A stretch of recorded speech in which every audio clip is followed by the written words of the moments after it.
Hello. Do me a favor, sir. Please examine that ring. Just don't touch it. Solid. Pull. Let go, please. Is that a solid ring, ma'am? Give it a tug. Is this a solid ring, ma'am? Are there any breaks in the metal at all? Good, pull. That's good. Let go.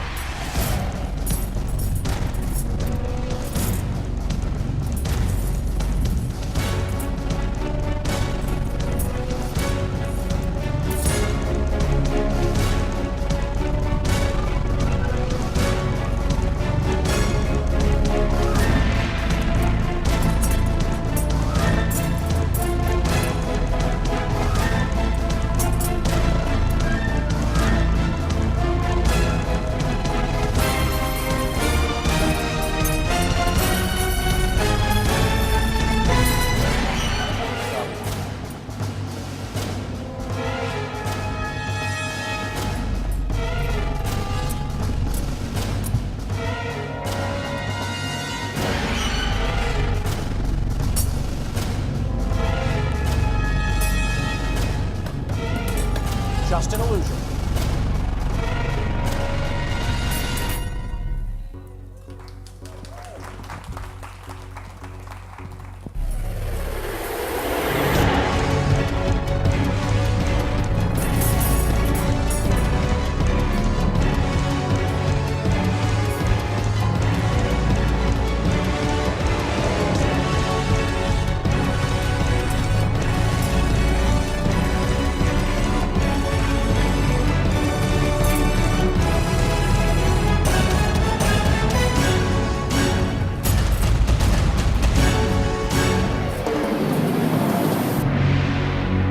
What you just saw is impossible, and yet you witnessed it with your own eyes. I'm convinced that impossible often describes more a state of mind than an actual set of circumstances. It's as though there are two columns in our heads, one of which is headed with the word possible and the other with the word impossible. Under possible, we list those things anyone has ever done before. Under impossible, we list those things no one has yet been able to do until someone does one of them. And then we shake our heads in amazement and we shove it from the impossible into the possible column, and eventually what used to be considered impossible has become not just a possibility, but the new standard by which excellence is measured everywhere. The best example I can think of is Roger Bannister. 60 years ago, it was almost universally held that it would be impossible for a human being to run a mile in under 4 minutes. Doctors wrote books speculating that if a person ran that fast, their heart would stop under the strain. And then, on May 6, 1954, Roger Bannister broke that fabled mark, and an amazing thing began to happen all over the world. Records began to fall everywhere. A paltry 3 weeks later, a fellow Briton by the name of Diane Leathers became the first woman to run a 5-minute mile. 3 weeks later yet, an Australian by the name of John Landy, running in a track meet in Finland, became the second man to run a 4-minute mile and did it faster than Bannister had done just a month and a half before. By the end of 1957, just 2.5 years later, 17 people worldwide had run a mile in under 4 minutes. Let me ask you a question. Does it make sense to believe that that many world-class milers got that much faster in that narrow a window of human history? Or does it make more sense to believe that the only thing that really changed was what they believed was possible? And any one of them could have been first if only they had believed that they could. I am convinced that impossible usually describes that something that no one has thought creatively enough, believed passionately enough, or worked diligently enough to make something happen. And my question for you is this: if somewhere in this world, or somewhere in this country, or somewhere in this state, or somewhere in this room, someone is going to think creatively enough, believe passionately enough, and work diligently enough to make something happen, to set a whole new standard for what it is that you do, why not you? And why not start here? Why not begin today? I call that those mental barriers, like the 4-minute mile, grand illusions. And our minds are layered with them, which is why the very best thing that could happen to you today would be for you to leave here profoundly disillusioned. It is only when you get rid of those illusions that real magic begins to happen.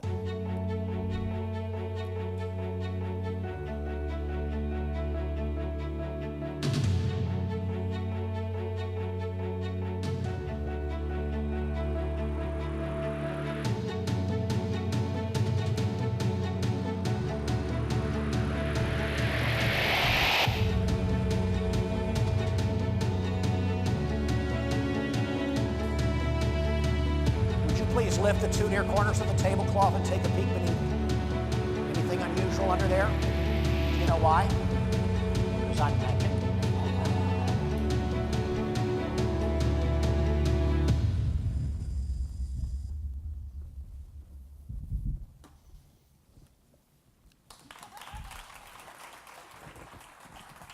What you just saw is a table moved by an invisible force, a completely natural force, I assure you. But your life in a similar fashion is moved by a host of invisible forces. Your beliefs, your assumptions, your biases, your defense mechanisms. But near the top of that list, I would have to place your self-image. It is what you believe about yourself. I want to introduce you to my pet, Toby. Toby the tortoise. This is what Toby looked like when my wife found him in the woods near our home in Austin, Texas, in the summer of the year 2000. He was so small that she was able to zip him up completely in her Sony Walkman case, and she brought him home to show to our son Cameron, who was only a year old at the time. That's my boy on his first birthday. He's just about to start his sophomore year at the University of Texas. And ever since that day, Toby has wandered our fenced-in backyard. Toby and Cameron have grown up together. This is what Toby looked like a few months later, and that is what Toby looked like a few months later, and this is what Toby looked like in the summer of 2001, exactly 1 year after we found him. Toby was full grown, being held by my daughter Sarah, who was sitting with a family friend. At least, we thought Toby was full grown. And boy, were we wrong. We began to wonder if maybe we were feeding him too much when a year later, he looked like that. And 3 years later, he looked like that. And 5 years later, he looked like that.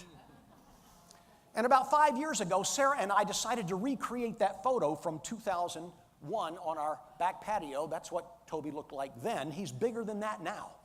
Toby, as it turns out, is an African sulcata.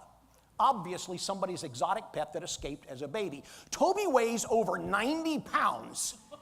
And he's only half grown. His species is the largest land tortoise in the world outside the Galapagos and a few other remote islands. This next picture was taken at Halloween 5 years ago. Toby went trick-or-treating as Lady Gaga. And the family resemblance is astonishing, as you can see. And this is what Toby will look like in 10 years and 100 years. You see, if Toby lives out his full life expectancy, by the time he dies, I will already have been in the grave for almost a century. And to give you an idea of just how huge Toby will be in the year 2118, I will now superimpose a scale drawing of the skyline of Dallas. He's going to be big. Toby is a magnificent creature, but Toby has a problem. Toby has a problem I'll bet some of you have. Toby has a self-image problem. It's true. Toby is huge, but he thinks he's small. We have a wrought iron gate that leads from our backside walk to our driveway. The iron bars are 2.5 inches apart. I measured them. Toby is constantly trying to walk between them. He gets his head through and has no idea why he stops. He'll walk in place for 1.5 minutes before he figures out he hasn't gone anywhere. Toby is forever trying to walk under things that are only 6 inches high. There have been many occasions during which we've been sitting at the dinner table only to look out the back window to see lawn furniture moving across the yard. I have one final photo. This is Toby hiding. He'll stay there for hours thinking nobody can see him. You see, after living with Toby for almost 2 decades, I am convinced he has no idea that back part even exists. Toby is huge, but he thinks he's small. And because he thinks he's small, he lives as though he is small. Every year, Toby has grown larger, heavier, stronger, more powerful, until present day he is downright unstoppable, even as our old wooden fence grew progressively more rickety and rotten. Until I was finally forced to change it out a while back. There were places I could break it off with 2 fingers. Toby could have walked right through it like it were made of paper, if only he knew that he could. But I think I know what happened. He tried a few times when he was that big and the fence was brand new, decided it couldn't be done and never tried again. Toby is not imprisoned by our fence.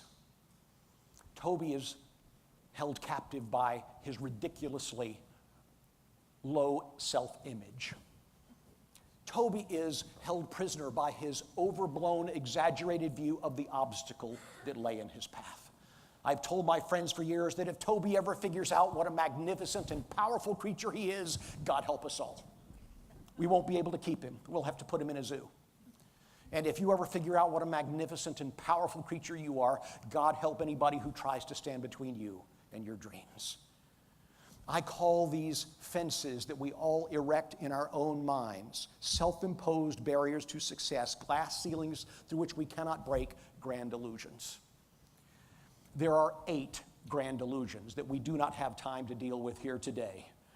8 grand illusions that keep salespeople from selling more, that keep leaders from excelling at leadership, that keep teachers from being better in the classroom, that keep customer service providers from doing their best job. I've got a whole series of topics that should be coming up, but are not. There's no extra charge for that. I included it. But you see, if you don't believe in yourself enough, you'll throw in the towel way too soon.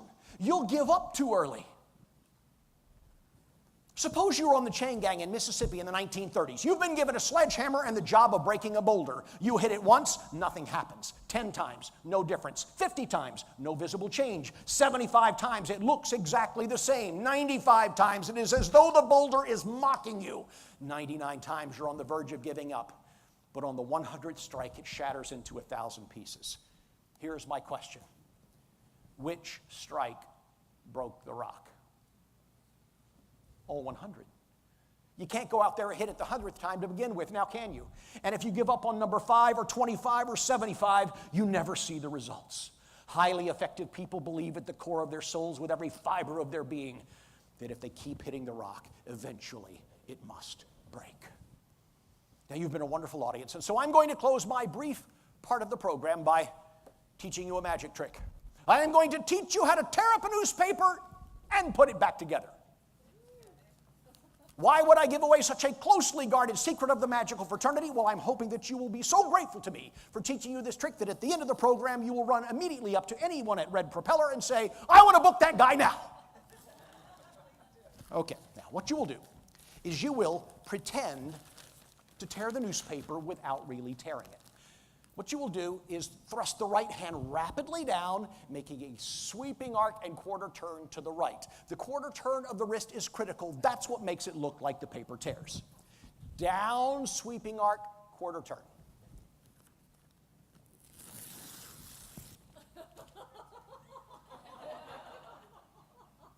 Now, some of you are fooled already. But this is a folded sheet, and this is a folded sheet. You see, when I took the centerfold out, I slipped it behind. Watch from behind. You can always catch a magician from the back. This time it will be left hand down, sweeping arc, quarter turn to the left. The quarter turn of the wrist is critical. That's what makes it look like the paper tears. Is everybody paying attention?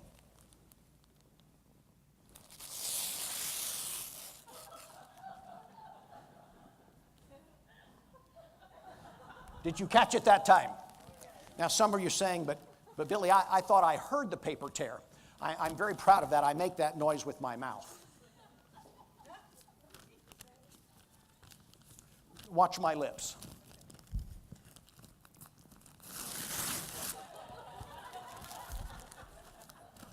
Now, with the 4th fake tear, try to create the illusion of ragged edges, because these are more convincing than these.